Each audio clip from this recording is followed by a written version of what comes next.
그리스도께서 죽은 자 가운데서 다시 살아나셨다 전파되었거늘 너희 중에서 어떤 사람들은 어찌하여 죽은 자 가운데서 부활이 없다 하느냐.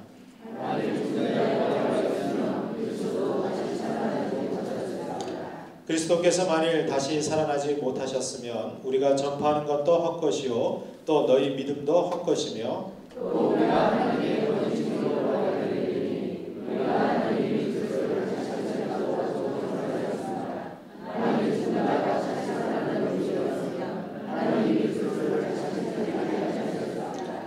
만일 죽은 자가 다시 살아나는 일이 없으면 그리스도도 다시 살아나신 일이 없었을 터이요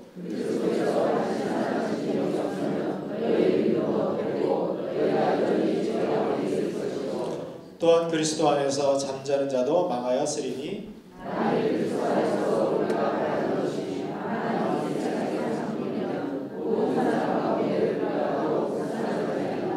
그러나 이제 그리스도께서 죽은 자 가운데서 다시 살아나사 잠자는 자들의 첫 열매가 되셨도다.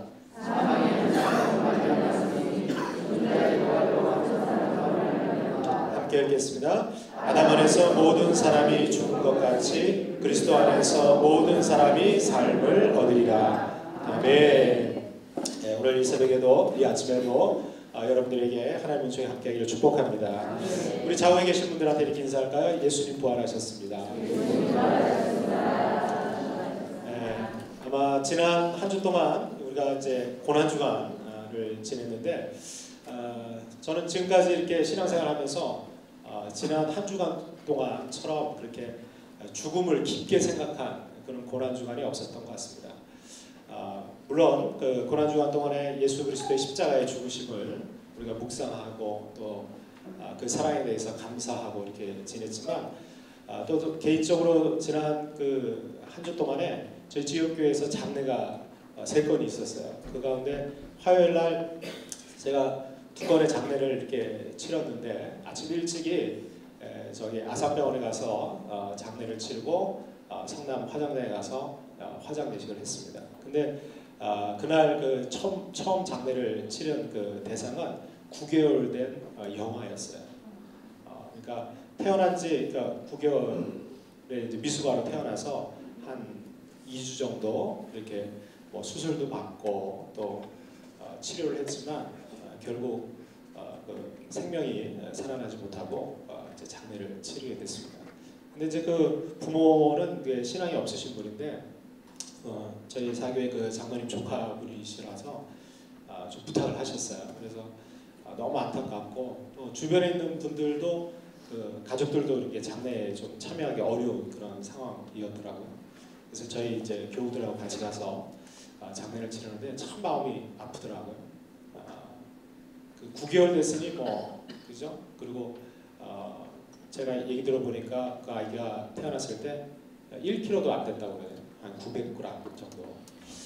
미숙아로 태어나서 결국은 삶을 살지 못하고 이렇게 죽었는데 그 장례를 치르고 그 이제 화장하고 이렇게 화장 예배를 다 마치는데 그 이제 부모가 겨우겨우 참았던 울음을 터뜨리더라고요. 그러면서 감사하다고 그리고 천국 가는 것을 저희들이 믿는다고 아마 제 생각으로는 이제 아마 그분들이 신앙생활을 시작하지 않을까 이제 그런 생각하는데 그렇게 이제 장례를 마치고 와서 이제 잠깐 교회에서 늘 보고 이제 오후에 또 이제 조문을 갔습니다. 저기 서안산 장례식장으로 조문을 갔는데 그 조문관 그 분은 90세가 되신 할아버지셨어요. 그래서 그 조문을 하고 이렇게 오는데요. 제 마음이 참 심란하더라고요. 아침에는 9개월 된 아기를 장례 치르고 오후에는 그 90세 되신 할아버지의 장례를 치르면서 야 우리 인생이 이게 참 어떻게 보면 너무 허무하다 그런 생각도 좀 들고 태어날 때는 그죠? 순서가 있지만 이 세상을 떠날 때는 아무런 순서가 없구나. 어느 순간에 우리에게 죽음이 올 수도 있겠구나. 그런 생각을 화요일 날 가졌어요. 그리고 나서 이제 수요일 날 아침에 저희가 이제 경건회하고 회의하고 이렇게 이제 사무실 올라왔는데 막 뉴스 속보가 막 올라오더라고요. 그 세월호 이제 그 침몰한 이야기들이 이렇게 나오면서 또 거기에 우리 단원고 학생들이 많이 탑승하고 있었다 그 얘기를 하고, 그리고 나서 조금 있다가 그 뭐 걱정되는 마음이 있었는데 방금 이렇게 또 뉴스에는 그 학생들은 다 안전하게 구조되었다. 그래가지고 천만다행이다 진짜. 이제 그런 마음을 갖고 있다가 또 조금 지나서 그것이 잘못된 보도였던 것을 알고, 그 이후로부터는 계속 이렇게 진짜 그 내용 때문에 뉴스를 계속 볼 때마다 마음이 더 이렇게 심란해지는 그런 한 주간이었습니다. 저도 수요일 날 그 주변에서 많은 분들이 전화를 하셨어요. 제 큰애가 이번에 고등학교를 이제 입학을 했는데 저희 부모님부터 시작해서 야, 걔 학교 어디냐?부터 시작해서 몇 학년이냐부터 또 멀리 계시는 동료 목사님이나 이런 분들도 전화 오고, 또 교회에 혹시 학생들 있지 않나, 그런 문의 전화들이 계속 오더라고요. 뭐 마음속으로 그래도 이제 다행이라고 하는 생각이 있지만, 그렇게 수많은 그 학생들 또 뭐 다른 탑승자들도 이제 우리가 계속 이렇게 희생되는 모습을 봤는데, 그걸 보면서 야, 참 이 죽음이라는 것이 다른 어떤 아픔이나 고난보다도 크다, 그런 생각을 가졌습니다. 제가 또 단원병원에도 이제 목요일 날 우리 고대병원에, 안산고대병원에 병원 신방을 갔다 왔는데, 거기 가 보니까 학생들 중에서 이제 구조된 학생들이 거기서 치료를 받고 있었습니다. 근데 한쪽에서는 치료받고 있고, 또 이쪽 영안실 그쪽에는 또 시신들이 올라와서 이제 장례 준비를 이제 하고 있고, 그런데 그 같은 병원인데요, 그 왼쪽하고 오른쪽이 극과 극이더라고요. 그 왼쪽에 구조받은 데는 다른 이제 학생들 친구들도 오고 또 부모들도 와서 큰 어려움을 당했지만 그래도 살아 있으니까 치료받고 이렇게 하는 것을 보면서 안도의 한숨도 내쉬고 그러고 있었는데, 이 장례식장 쪽은요 차마 볼 수가 없더라고요.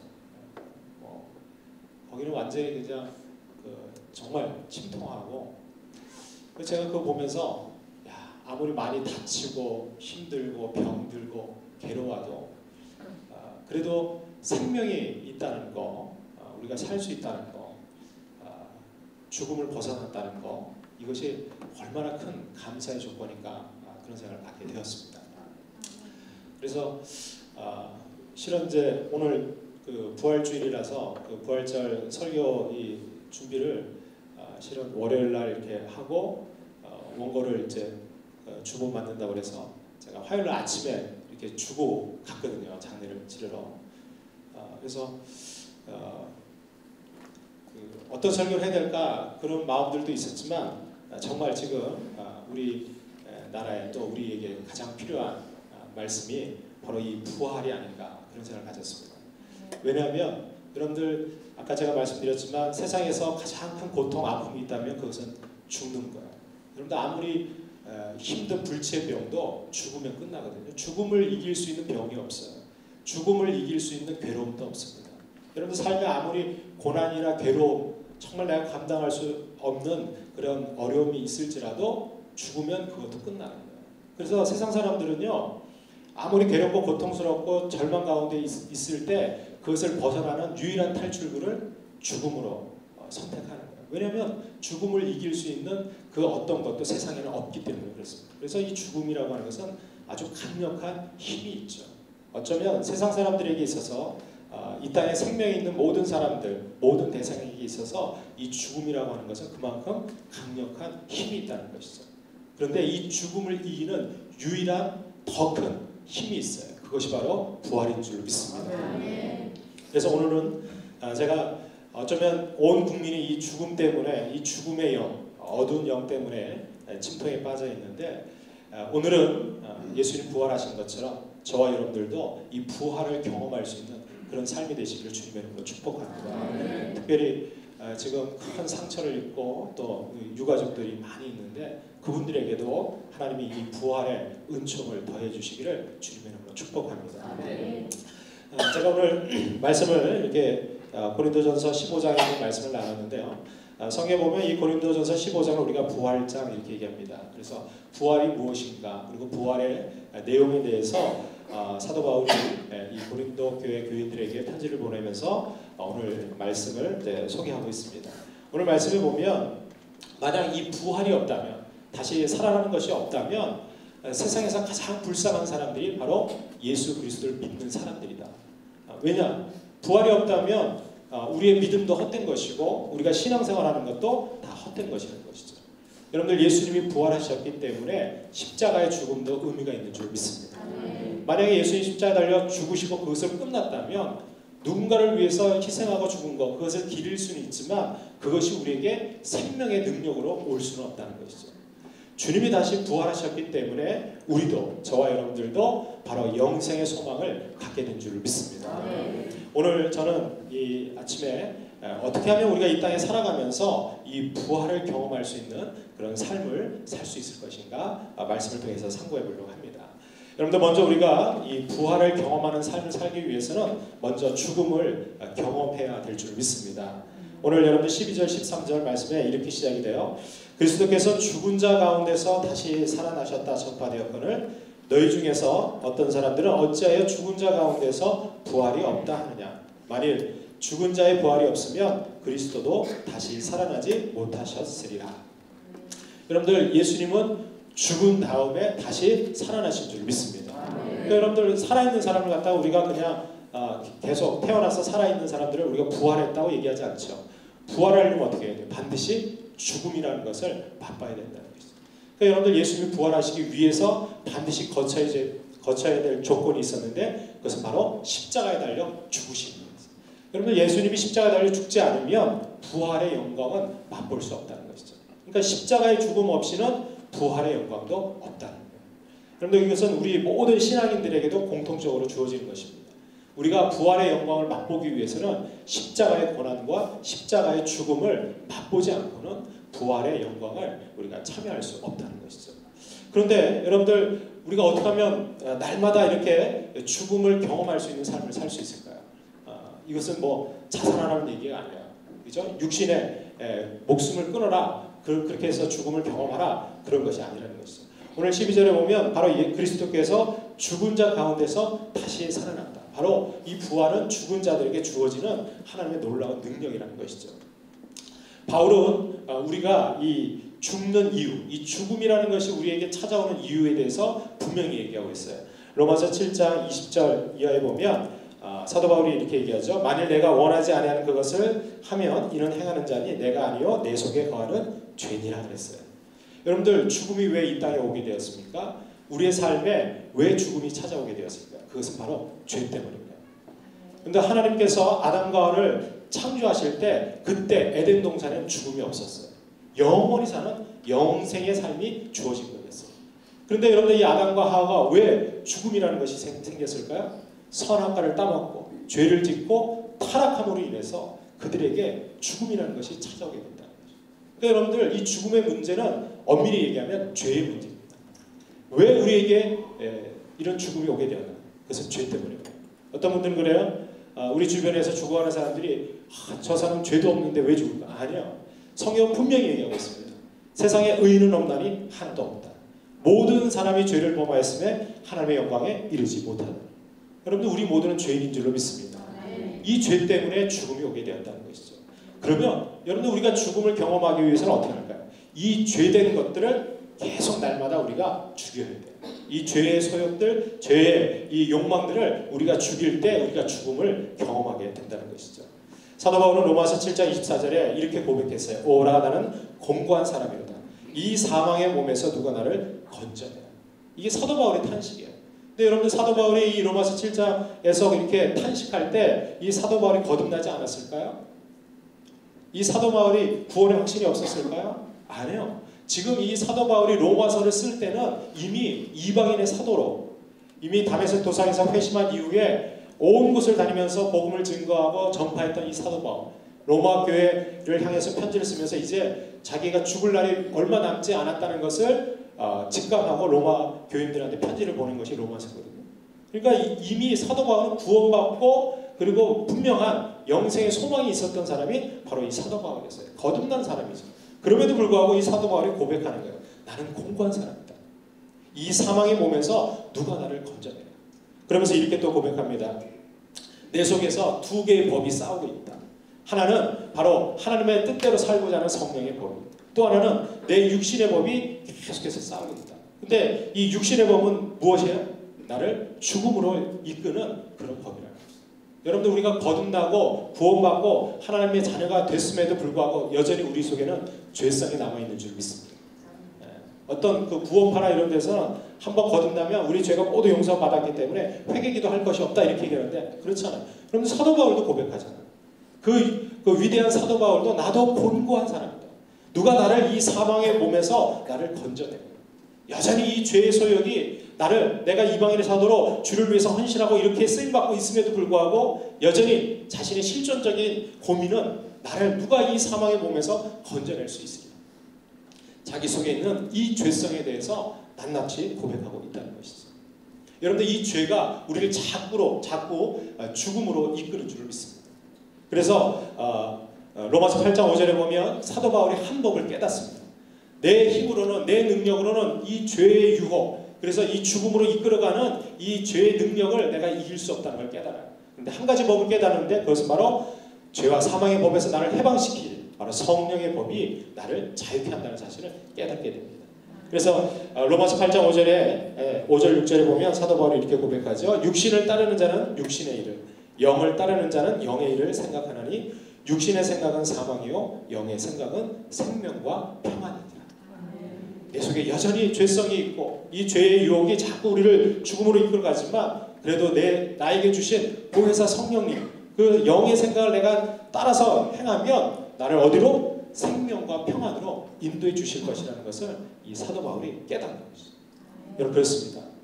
우리가 이 죄의 속성을 죽일 때 우리는 죽음을 경험하게 돼요. 여러분들 그런 경우 있잖아요. 예수 믿고 나서 여러분들 삶에 많은 변화들이 있을 거예요.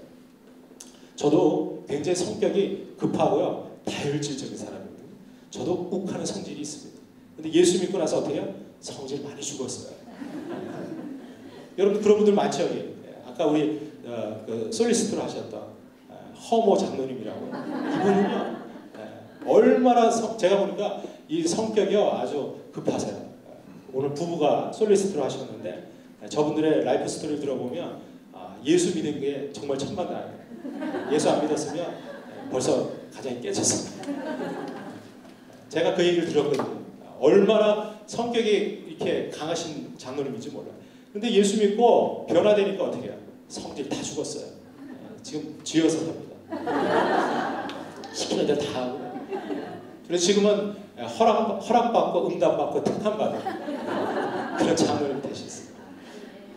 여러분들, 우리가 예수 때문에 우리의 삶에서 죽는 게 굉장히 많아요. 왜 그렇습니까? 여러분들, 우리 속에 거하시는 성령께서 우리의 이 죄의 소욕들을 죽이기 때문에 그렇습니다. 그래서 사도 바울은요 로마서 15장 31절에 이렇게 또 얘기하죠. 형제들아, 내가 그리스도 예수 우리 주 안에서 가진 바 너희에 대한 나의 자랑을 두고 단언하노니 나는 날마다 죽노라.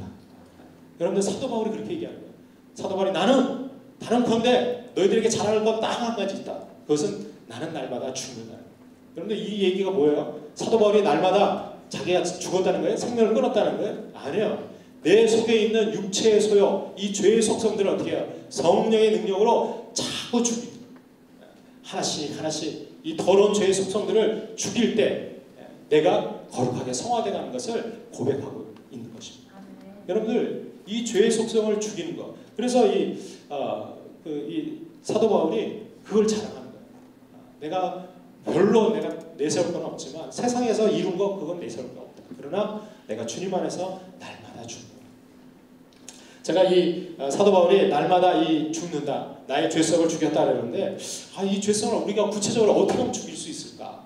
우리가 어떻게 하면 날마다 이 사도 바울처럼 이 죽음을 경험하는 그런 삶을 살 수 있을까? 그래서 고민하다가 이 사도 요한이 기록해 놓은 내용을 봤어요. 요한일서 2장 16절에 보니까 우리가 죽여야 될 이 죄성의 특징들을 세 가지로 표현했어요. 그게 바로 뭐냐면 세상에 있는 모든 것이 육신의 정욕과 안목의 정욕과 이상의 자랑이라고 했어요. 다 아버지께로부터 온 것이 아니요 세상으로부터 온 것이다. 그러니까 여러분들 이 죄의 속성이 크게 요한사도는 세 가지로 얘기하는 거예요. 육신의 적용, 안목의 적용, 이생의 자랑. 근데 여러분들 이 육신의 적용, 안목의 적용, 이생의 자랑을 그 어거스틴이요 자기 그 쓴 고백록에 보면 그 10장 이후에 이 세 가지에 대해서 아주 구체적으로 설명을 하고 있어요.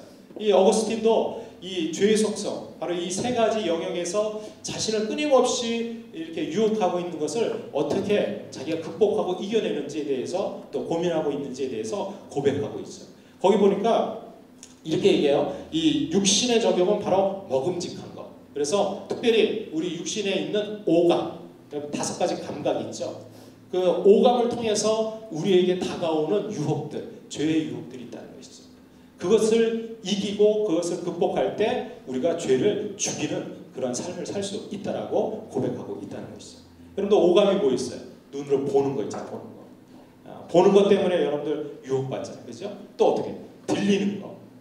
주변에 들리는 것 중에서 좋은 소리만 있는 것이 아니에요. 우리를 자꾸 유혹하고 더럽게 하고 우리의 영을 파괴시키는 그런 들리는 것들이 있어요. 또 뭐 있을까요? 후각도 있어요. 후각. 여러분들 여기 아주 냄새 민감하신 분들이 있죠. 그래서 어떤 분들은 향수도 뿌리고 뭐 이러시는데 이 후각에 대한 그런 유혹들도 있다는 것이죠. 또 뭐 있을까요? 우리가 벗어날 수 없는 강력한 유혹. 미각. 부정하시는데 미각 때문에 인생 실패하신 분 많잖아요. 여기. 절제하지 못해서 땡기는 거 밤에 야식 먹고 그죠? 그 탐심, 이 폭식하고 과식하는 것도 이 어거스틴은요 죄라고 얘기했어요. 그럼 자꾸 입에 땡기고 자꾸 먹고 싶은 유혹들 그것 때문에 우리가 죄를 짓게 됩니다. 그럼 가만히 보세요. 우리가 먹는 것 때문에 짓는 죄가 얼마나 많은지 몰라요. 하루 종일 먹는 것만 생각하고 맛있는데 찾아다니는 인간들 있잖아요. 이거 죄예요. 어거스틴 그렇게 고백했어요. 또 뭐 있어요? 오감 중에 하나가 촉각, 느낌. 여러분들 요즘 얼마나 감각적인 시대에 살고 있는지 몰라요. 특히 청소년들 같은 거 보면 자기 느낌이 좋으면 그냥 끝이에요. 그게 옳은 것인지 그른 것이 판단 능력이 없어요. 자기 느낌에 필이 좋으면 다 좋은 거예요. 그러나 성경 분명히 그것이 죄악이라고 얘기하고 있어요. 그것이 바로 다 뭐예요? 육신의 정욕이라는 거예요. 사람들은요 이 쾌락 때문에 이 죄의 유혹에 날마다 이끌려가고 있다는 것이죠. 어거스틴은 이 안목의 정욕을 보암직한 것 이렇게 얘기했어요. 그것을 바로 호기심 이렇게 얘기합니다. 호기심. 특별히 학문과 지식을 통해서 그런 호기심을 통해서 새로운 경험, 내가 직접 경험하지 못한 간접적인 새로운 경험을 하고자 하는 욕구, 이것이 이 호기심이 바로 안목의 정욕이다 이렇게 얘기하고 있어요. 여러분들 여기 보면 우리 주변에도 그런 욕심들이 있잖아요. 그죠? 남들보다 더 많이 배우고 남들보다 더 많은 경험도 하고 그래서 내가 다른 사람들보다 더 많은 것을 소유하고 싶어하는 그래서 새로운 경험들 이러한 욕구들이 바로 안목의 정욕이다 이렇게 얘기하고 있어요. 또 이 이생의 자랑은 지혜롭게 할 만큼 탐스러운 것들 그래서 교만과 칭찬이다 이렇게 얘기해요. 여러분들 세상에서 그죠? 이생의 자랑 내가 자랑할 거 많잖아요. 스스로 자기를 자랑하는 것을 교만이라고 얘기하고요. 남들로부터 칭찬받아서 자랑스럽게 여겨지는 것, 칭찬받기를 원하는 마음. 이것이 바로 이생의 자랑이다 이렇게 얘기했어요. 여러분들 이것은 누구나 다 있는 육체의 소욕이라는 것이죠. 이것이 바로 죄의 색깔이고 죄의 특성이라는 거예요. 사도 바울은 바로 이 자기 속에 있는 이 죄의 속성들을 날마다 죽였어요. 여러분들 끊임없이 우리가 눈 뜨면 아니 눈 감고 잠잘 때도 무의식 가운데 우리를 유혹하는 이 죄의 속성들이 여전히 우리 가운데 있다는 거예요. 그런데 이것은 언제까지 있을까요? 우리가 죽는 그날까지 날마다 순간순간 우리를 유혹하는 거예요. 지금 이 순간에도 여러분들 어떤 분들은 이 하나님 앞에서 예배하고 주의 말씀을 들으면도 불구하고 여러 가지 유혹들이 있어요. 생각으로 찾아올 수도 있고 또 육신적으로 찾아올 수도 있고 순간순간 이 끊임없이 이 죄성은 우리를 유혹한다는 것이죠. 그러나 이것을 이길 수 있는 힘이 우리에게 없어요. 그것이 바로 사도 바울의 고백이었어요. 어떻게 하면 우리가 이 죄를 이길 수 있습니까? 사도 바울의 고백처럼 성령의 법이 저와 여러분들을 죄와 사망의 법에서 해방시켜 주실 줄 믿습니다. 그래서 우리가 의지하는 거예요. 바로 예수 그리스도께서 죽음에서 부활하신 것처럼 세상의 모든 유혹들 여러분들 예수님이 고난주간 동안 십자가를 지시기 동안 얼마나 많은 유혹이 있었어요. 대제사장들과 서기관들은 예수님한테 십자가에서 내려와라. 너가 하나님의 아들이면 내려와라. 우리가 다 믿겠다. 그런데 예수님이 공생애를 시작할 때 사단 마귀는 40일 동안 금식까지 예수님에게 찾아와서 세 가지 시험하잖아요. 그 세 가지 시험이 오늘 얘기했던 육신의 정욕, 안목의 정욕, 이생의 자랑하고 똑같아요. 여러분들 이것은 아담과 하와 때나 예수님이 공생애를 시작할 때나 저와 여러분들이 신앙생활하는 지금이나 동일하게 이 세 가지는 우리를 통해서 계속 유혹하고 있다는 것이죠. 예수님은 바로 하나님의 말씀으로 그 사단의 유혹을 물리치셨어요. 오늘도 우리가 주의 말씀을 붙들고 나가면 우리가 이 죄의 유혹으로부터 승리하게 될 줄 믿습니다. 날마다 죽음을 경험하시는 저와 여러분들 되시기를 주님의 이름으로 축복합니다. 두 번째로 우리가 부활을 경험하는 삶을 살기 위해서는 다시 살아나야 될 줄 믿습니다. 오늘 14절 15절 말씀을 우리 같이 한번 읽어볼까요? 14절 15절 우리 함께 읽겠습니다. 시작. 그리스도께서 만일 다시 살아나지 못하셨으면 우리가 전파하는 것도 헛것이요 또 너희 믿음도 헛것이며 또 우리가 하나님의 거짓 증인으로 발견되리니 우리가 하나님이 그리스도를 다시 살리셨다고 증언하였습니다. 만일 죽은 자가 다시 살아나는 일이 없으면 하나님이 그리스도를 다시 살리지 아니하셨으리라. 아멘. 네, 여러분들 예수님은 다시 살아나신 줄 믿습니다. 그런데 여러분들 우리 스스로는 다시 살아날 수 있는 능력이 있을까요? 없을까요? 없어요. 여러분 우리가 다시 살아날 수 있는 능력이 있다면 죽음이 두렵지 않을까요? 왜? 다시 살아나면 되니까. 지금 희생되고 죽음을 맞이한 그 유가족들에게 어떻게 해요? 스스로 살아나면 그 죽음은 아무런 힘이 없는 거예요. 그러나 그 누구도 이 죽음에서 다시 살아날 수 없어요. 여러분들 오늘 본문에도 분명히 얘기하고 있죠. 예수님도 바로 하나님께서 다시 살리셨어요. 여러분들 죽음에서 다시 살리실 수 있는 능력은 하나님께만 있는 줄 믿습니다. 세상 그 누구도 다시 살릴 수 있는 능력이 없어요. 그래서 예수님을 이 다시 살리신 그 하나님의 능력이 저와 여러분들에게 있기를 주님의 이름으로 축복합니다. 근데 여러분들 보면 예수님도 이 죽음을 이기고 다시 살아나는 그런 놀라운 능력을 행하신 일이 복음서에 기록이 되어 있어요. 그런데 복음서를 이렇게 쭉 보면 예수님이 죽은 자를 살리신 기적이 3번 나옵니다. 그럼 기억나는 게 뭐가 있을까요? 예수님이 나인성 과부의 아들, 여기 청년이었거든요. 예수님이 그 장사 지내러 관을 이렇게 메고 나가는데 관에 손을 대시고 청년아 일어나라. 그럴 때 이 나인성 과부의 아들이 살아나시죠. 그 내용이 누가복음에 나와 있죠. 누가복음 7장 14절에 보면 가까이 가서 그 관에 손을 대시니 맨 자들이 서는지라. 예수께서 이르시되 청년아 내가 네게 말하노니 일어나라 하십니다. 그 청년이 살아난 줄 믿습니다. 또 누가복음 8장 54절에 보면 예수께서 아이의 손을 잡고 불러 이르시되 아이야 일어나라. 여러분들 잘 알죠? 이게 아람어로 달리다 쿰 이렇게 얘기하죠. 그래서 어떻게 해요? 이 회당장 야이로의 딸 이 소녀가 다시 살아나게 된 줄 믿습니다. 또 요한복음 11장 43절에 보면 이 말씀을 하시고 큰 소리로 나사로야 나오라 부르시니 나사로가 어떻게 해요? 그 무덤에서 4일이나 됐는데 그 나사로가 나오죠. 그래서 이 나사로가 다시 살아나게 된 줄 믿습니다. 이렇게 보면 예수님께서 이 죽은 자를 살리실 수 있는 능력이 있어요. 그렇죠? 왜? 예수님은 하나님이시고 천지를 창조한 전능하신 하나님. 죽음도 이기실 수 있는 분이 바로 예수님이셨어요. 그런데 이 예수님이 이 3명의 사람들을 다 일으키셨어요. 여러분들 이 3명의 사람들이 스스로 살아난 것이 아니에요. 누가 살리셨어요? 예수님이 살리신 거예요. 여러분들 구원은 주님이 우리에게 주시는 선물인 줄 믿습니다. 저는 그런 생각했어요. 지금 세월호에 갇혀서 지금 벌써 그죠? 나흘 5일째 이렇게 돼가고 있는데 거기 있는 아이들이 스스로 살아날 수 있을까요? 아니요. 살아날 희망이 없어요. 소망이 없어요. 본인 능력으로는 살아날 수 없어요. 본인 능력으로 살아날 수 있으면 벌써 살아나왔죠. 살아날 수 없어요. 누군가의 도움이 필요한 거예요. 누군가의 구원의 손길이 없으면 살아날 수 없는 거예요. 여러분 그렇습니다. 부활은요 하나님께서 우리를 살리실 때 우리가 다시 살아나게 된 줄 믿습니다. 이 예수님께서도 이 3명의 사람들을 다 살리셨어요. 예수님께는 바로 살리실 수 있는 부활의 능력이 있어요. 세상에 있는 모든 사람들 가운데 부활의 능력이 있는 사람은 바로 하나님 한 분뿐이신 줄 믿습니다. 주님께서 저와 여러분들을 살리실 때 저와 여러분들도 살아나게 될 겁니다. 언젠가 저와 여러분들도 시기는 다르지만 다 죽음을 맞이하게 될 것입니다. 육신의 죽음을 맞이하겠죠. 그런데 그 죽음에서 우리를 살리실 분은 바로 예수 그리스도 한 분입니다. 그런데 여러분들 우리가 이 땅에 살아가면서 나중에 우리가 죽고 주님 재림하실 때 우리가 부활할 것을 다 믿죠. 그런데도 우리가 이 세상에서, 이 땅에서 인생을 살아가면서도 이 죽음에서 다시 살아나는 경험을 할 수 있어요. 그 방법이 오늘 그 로마서 8장 9절부터 11절에 보면 사도 바울이 그 비결을 우리에게 알려주고 있습니다. 로마서 8장 9절로 11절 말씀을 제가 읽어드리겠습니다. 만일 너희 속에 하나님의 영이 거하시면 너희가 육신에 있지 아니하고 영에 있나니 누구든지 그리스도의 영이 없으면 그리스도의 사람이 아니라. 또 그리스도께서 너희 안에 계시면 몸은 죄로 말미암아 죽은 것이나 영은 의로 말미암아 살아있는 것이니라.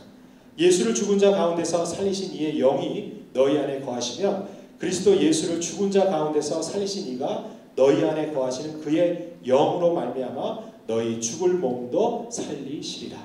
아멘. 여러분들 사도 바울이 내가 날마다 죽노라 그러면서 나는 다시 살아난다 이렇게 얘기해요. 무엇이? 자기 스스로 살아나는 것이 아니라 내 속에 있는 예수를 살리신 그리스도의 영이신 이 성령님께서 바로 저와 여러분들에게도 거주하고 계신 줄 믿습니다. 우리 속에 내주하시는 이 성령님을 우리가 어떻게 충만하게 그 성령님을 따라서 살아가면 우리 안에 거하시는 이 성령님께서 언젠가 저와 여러분들 이 죽을 몸도 다시 살리실 줄 믿습니다. 여러분들 우리는 몸의 부활을 믿는 사람들이에요. 우리는 영은요 죽지 않고 영원히 하나님께로부터 왔기 때문에 하나님께로 돌아갈 거예요. 그러나 우리 육신의 몸이 비록 죽음을 맞이하고 날마다 우리의 몸은 썩어져가고 후패해져가고 죽어져가지만 우리 속에 있는 이 성령님을 우리가 끝까지 모시고 살아가면 이 성령께서 우리의 죽을 몸도 다시 살리게 될 줄 믿습니다. 그때는 어떻게 돼요? 신령한 몸으로 우리가 다시 살아나요. 제가 그 어린 아기 영화를 장례하면서 그 화장하면서 그 얘기했어요. 그분들은 믿음이 없는 분들이에요. 그러나 제가 그 얘기했어요. 이 아기가 비록 이 땅에 와서 꽃도 피워보지 못하고 그가 이 땅에서 생명을 다했지만 성경에 보면 분명히 부활을 약속하고 있다. 그때 이 아기가 부활할 때 어떻게 부활하냐? 예수 그리스도가 부활하실 때 그 이름을 불러주실 거예요. 그 이름을 불러줄 때 그 음성을 듣는 자들은 다시 살아나는 것이다. 지금은 이 연약하고 미숙하고 병들고 이런 모습이 아니라 신령한 몸으로 거룩한 몸으로 다시 살아날 것이다. 그러기 위해서 부모가 믿음으로 신앙생활한다. 제가 그거 분명했거든요. 여러분들 우리를 살리는 것은 바로 그리스도의 영이신 성령님께서 저와 여러분들 살려주실 줄 믿습니다. 여러분 우리가 아무리 죽음과 같은 곳에 있을지라도 그곳에서 나와 함께 하시는 성령만으로 저는 그런 생각했어요. 제가 그 단원고 학생들 명단 1반부터 10반까지 명단을 저희가 수요일인가요? 우리 목사님들이 가셔서 사진을 찍어가지고 보내주셨어요. 그리고 그 명단들을 좀 다 확인해 보라고 그러셨어요. 그래서 우리 거기 사무실에 있는 목사님들, 전사님들이 한 반씩 맡아가지고 그 명단들을 다 교족부에 확인을 해봤어요. 혹시나 있을까봐. 그래서 제가 4반을 맡았거든요. 4반에 보니까 명단에 거기 처음 이게 그 사망자 명단에 나왔던 정차훈이라고 하는 학생 이름도 있고 또 러시아 이름도 학생 이름도 있더라고요. 그리고 이렇게 이름을 쭉 대조해서 보는데 한 이름이 제 눈에 탁 들어왔어요. 임요한이라고 하는 학생의 이름이었어요. 근데 그 임요한이라고 하는 그 이름을 보는 순간 제가 어떤 한 집사님이 떠올랐어요. 우리 교회 한상화 집사님. 그 한상화 집사님 아들이 요한이거든요. 임요한. 그리고 그 아이가 고등학교 2학년으로 제가 알고 있어요. 그래가지고 순간 덜컥 이렇게 긴장이 돼가지고 그 집사님한테 전화를 했어요. 전화를 안 받았어요. 애가 얼마나 타는지. 그래서 한참 전화하니까 딱 받으셨어요. 그래서 조심스럽게 집사님 지금 제가 이렇게 명단 그 단원고 학생들 명단 확인하고 있는데 요한이 학교 어디 다녀요? 물어봤어요. 근데 그 집사님 목사님 걱정하지 마세요. 상봉 공고다. 근데 그 얘기 딱 듣는 순간 얼마나 감사해요. 그리고 바로 다시 그 이름을 생각했어요. 그 아이 이름이 임요한이에요. 요한. 아마 그 아이 부모님이 신앙이 있으신 분이겠죠. 그러니까 이름을 요한으로 적었죠. 이 아이가 지금 실종자 명단에 있는데 뭐 할 게 없더라고요. 그냥 잠깐 기도했어요. 하나님 이 아이가 믿음을 잃지 않게 해주세요. 어떤 상황 속에서 그와 함께 하시는 성령 하나님 의지하고 그래야지 혹 만일에 이 땅에서 생명을 다하고 구조되지 못한다고 할지라도 그가 부활과 영생의 소망을 잃지 않도록 꼭 성령님 의지하고, 아마 그 뱃속에서도, 그 침몰된 배 안에서도 그 영혼과 성령님과 함께 하실 수 있어요. 우리는 함께 할 수 없고 부모는 함께 할 수 없지만, 구조대원도 함께 할 수 없지만 성령님은 함께 하시니까 제발 그 영혼을 붙들어 달라고 기도했어요. 여러분들, 어느 상황, 죽음의 상황 속에서도 우리와 함께 하시는 그 성령 하나님이 저와 여러분들을 살려주실 줄 믿습니다. 우리가 이 성령님을 날마다 의지하고 살아가면, 성령 충만하게 살아가면 우리는 날마다 다시 살아나는 그런 놀라운 경험을 하게 될 줄 믿습니다. 마지막으로 우리가 이 부활을 경험하는 삶을 살기 위해서는 영원히 살아야 될 줄 믿습니다. 오늘 20절로 22절까지 말씀해 보니까, 그러나 이제 그리스도께서 죽은 자 가운데서 다시 살아나서 잠자는 자들의 첫 열매가 되셨도다. 사망이 한 사람으로 말미암았으니 죽은 자의 부활도 한 사람으로 말미암는도다. 아담 안에서 모든 사람이 죽은 것 같이 그리스도 안에서 모든 사람이 삶을 얻으리라. 여러분, 그렇습니다. 예수님이 부활의 첫 열매인 줄 믿습니다. 여러분들, 이상하지 않아요? 아까 복음서에 보니까 예수님이 살리신 사람이 3명이나 있어요. 소녀도 있고 청년도 있고 나사로도 있어요. 근데 여러분들, 이 3명이 예수님보다 먼저 죽음을 경험하고 다시 살아났어요. 그런데 이 나사로를 부활했다고 얘기하지 않아요. 그죠? 나인성 과부의 아들 이 청년을 부활했다고 우리가 얘기하지 않아요. 또 이 죽음에서 살아났던 이 소녀를 우리가 부활했다고 얘기하지 않아요.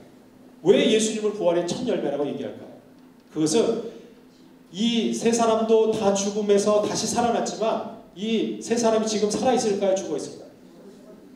못 봤어요, 여러분.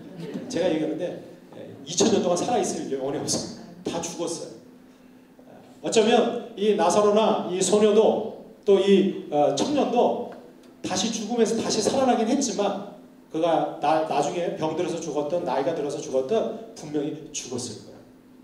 여러분들, 부활이라고 하는 것은 다시 죽음에서 다시 살아나서 죽지 않고 영원히 살을 때, 그것이 부활인 줄 믿습니다. 예수 그리스도는 십자가에서 죽으시고 사흘 만에 부활하셨어요. 다시 살아나셨어요. 그리고 죽지 않고 지금도 살아계신 줄 믿습니다. 그래서 예수님이 부활의 첫 열매. 여러분들, 이 땅에서 온 인류 가운데 지금 역사상 수천 수억 명의 사람들이 이 땅에 태어나고 죽어갔지만, 다시 죽음에서 살아난 사람이 간혹 있을지는 몰라요. 그러나 지금까지 영원히 살아있는 분은 예수 그리스도 한 분이신 줄 믿습니다. 여러분들, 우리에게는 바로 그런 소망이 있어요. 부활의 소망을 가졌다는 것은 영원히 죽지 않는다는, 영생의 소망을 갖고 살아가는 사람들이에요. 여러분들, 우리가 어떻게 하면 이 영생의 소망을 우리가 누리고 살 수 있을까요? 여러분들, 이 말씀 한 절 찾아보고 우리가 같이 기도하겠습니다. 요한계시록 14장 12절로 13절까지 말씀입니다. 우리가 영원한 삶, 영생을 누릴 수 있는 비결을 이 요한 사도가 우리에게 알려주고 있어요. 요한계시록 14장 12절부터 13절까지 말씀입니다. 우리 차시하스는 같이 한번 봉독하도록 하겠습니다. 시작. 성도들의 인내가 여기 있나니 그들은 하나님의 계명과 예수에 대한 믿음을 지키는 자니라. 또 내가 들으니 하늘에서 음성이 나서 이르되 기록하라. 지금 이후로 주 안에서 죽는 자들은 복이 있도다 하시매 성령이 이르시되 그러하다. 그들이 수고를 그치고 쉬리니 이는 그들의 행한 일이 따름이라 하시더라. 아멘. 여러분들, 하나님께서 요한 사도를 통해서 마지막 때 우리가 주님이 우리를 구원해 주시고 부활과 영생의 소망으로 이끄실 때인데, 그때까지 누구를 부르시느냐? 끝까지 하나님의 계명과 예수에 대한 믿음을 지킨 자들, 끝까지 믿음을 지킨 자들, 그 믿음을 지키다가 이 땅에서 죽은 자들, 주 안에서 죽은 자들, 그 사람들은 어떻게 해요? 복되도다 했어요. 왜? 그들에게 영원한 수고와 수고와 고통들이 다 멈추고 영원한 쉼과 안식을 누리게 될 것이다. 영생을 누리게 될 것이다. 여러분들, 누가 영생을 누립니까? 끝까지 믿음을 지키는 자들. 그들에게 하나님이 영생을 선물로 주시는 줄 믿습니다. 처음에는 믿음으로 시작했지만 고난과 환난과 시련 때문에 믿음을 포기한 사람들이 얼마나 많은지. 여러분, 우리 주변에는 믿는다고 하지만 그 믿음이 참 믿음이 아니라 거짓 믿음으로 판명되는 경우가 얼마나 많은지 몰라요. 여러분들, 정말 참 믿음, 정말 우리를 구원하는 영생의 믿음은 끝까지 변하지 않는 믿음인 줄 믿습니다. 오늘도 우리가 믿음을 갖고 이 땅에서 살아가면, 혹 그 믿음 때문에 우리가 죽는다고 할지라도 주님께서는 그 믿음을 지킨 자들에게 영생을 우리에게 선물로 주실 줄 믿습니다. 저 여러분들이 이 믿음으로 끝까지 하나님 주신 영생을 누리시기를 주님의 이름으로 축복합니다.